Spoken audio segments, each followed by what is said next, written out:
If you're like me, then you hate people who try to force their beliefs on you, whether it's religious beliefs, political agendas, or their social alignments. Nobody likes other people's opinions forced on them. It's rude, annoying, and pretty infuriating when someone tries so hard to convince you to change your mind when you already feel strongly the other way.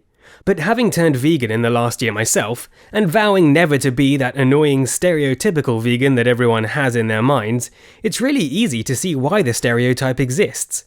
Whether it's the stereotypical Jehovah's Witness, someone of the opposite end of the political spectrum arguing with you, or a vegan or vegetarian telling you about everything wrong with eating meat, when you feel strongly that your opinion is right, you're naturally going to be very argumentative if someone with the opposite views brings it up in conversation.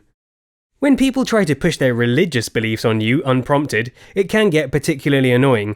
People do feel quite strongly about religion, and it can have a huge influence on the world around us, particularly when religious extremism tells people to bomb abortion clinics or fly planes into buildings. And even outside of extremism, it can affect everyone when religion does things like prohibits the use of birth control. But for most sensible people, we can be content keeping our beliefs to ourselves. My religious beliefs, or lack thereof, don't affect you and vice versa, so we would have no good reason to try and debate with each other. But with politics and sociology, our beliefs do tend to strongly influence the world around us.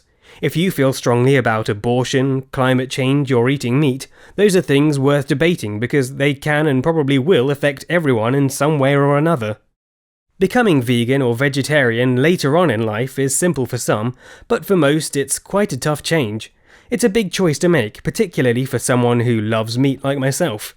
It disrupted the repertoire of meals I usually cook for myself, as if trying to decide what to have for dinner wasn't already enough of a chore, and it makes eating out difficult since there are usually limited vegan options, if any at all. It shouldn't be surprising that when someone chooses to be vegan, they must feel quite strongly about it to put up with all that. Another reason vegans can appear so argumentative is because it often comes up in regular conversation, and it's hard to keep quiet when someone is smugly talking about how they are an environmentalist, but eat meat, or how they only eat responsibly sourced foods such as free-range eggs, when in your head you know the free-range chickens are not much better off than the caged chickens. One of the triggers that turned me vegan was because I asked another vegan what the big deal was. Surely free-range eggs are fine.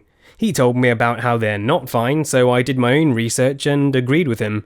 If someone is uninformed about what free range actually means, just like I was, and it comes up naturally in conversation, of course I'm going to try and educate them, or better yet, point them in the right direction to educate themselves, but in doing so I probably get labelled as a preachy vegan. Not only do vegans feel very strongly about their choice, but they're in a tiny minority. I'm not able to find any reliable data as each study provides wildly different statistics, but Googling suggests the UK is between 2 to 5% vegetarian and less than 1% vegan, and it's similar in the US. This makes vegans seem particularly whiny, but the reality is, everyone is whiny. What you might not realise as an omnivore is that preachy meat eaters are just as bad as preachy vegans, but the 95% of you who eat meat will have never experienced a preachy meat eater because they would literally be preaching to the converted.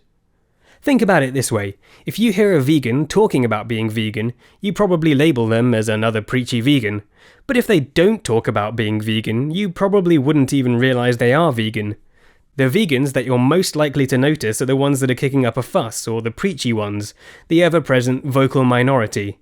Another reason vegans can appear very argumentative and annoying is because it's really easy to trigger a vegan.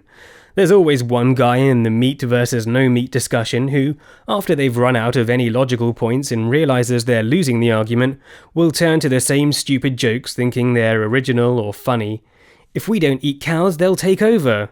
Or, but what if plants have feelings too? Which doesn't even make sense because eating meat results in even more plants being consumed to raise the animals for the meat eaters than if we were just to eat the plants ourselves.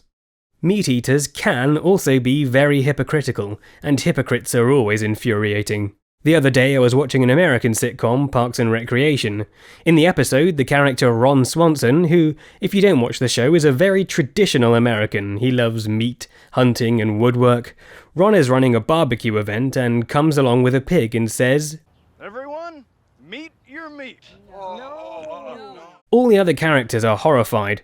When Ron says they're going to Cook, chew, and swallow. another character complains that, Dude, there's kids around here. why is it a problem that there are kids there? It's like you recognize that it's a problem to slaughter animals, but as long as you don't see it, it's fine. It's almost irresponsible for a kid not to know where their food comes from. If you thought I was going to complain about Ron and his love of meat and hate of vegetarians, then you are wrong. I have more respect for Ron in this scene than anyone else. At least he's prepared to consider where his food comes from, rather than buying it at a supermarket sourced from a slaughterhouse and pretending the slaughter doesn't happen. If you're uncomfortable with slaughtering an animal for food but still eat meat, that kinda makes you a hypocrite. I know it's just a sitcom, but it certainly reflects how people might react.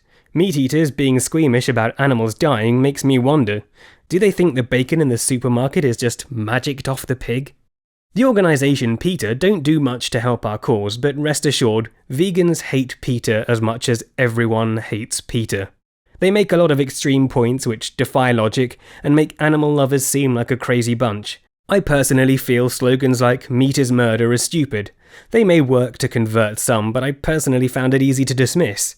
If I eat meat from a supermarket, then 1, I didn't murder or kill anything myself, and 2, I didn't do anything illegal, so it's quite easy to detach myself from the murderer label. But even though I don't agree with PETA, these crazy illogical extremists, as a vegan we all get lumped together.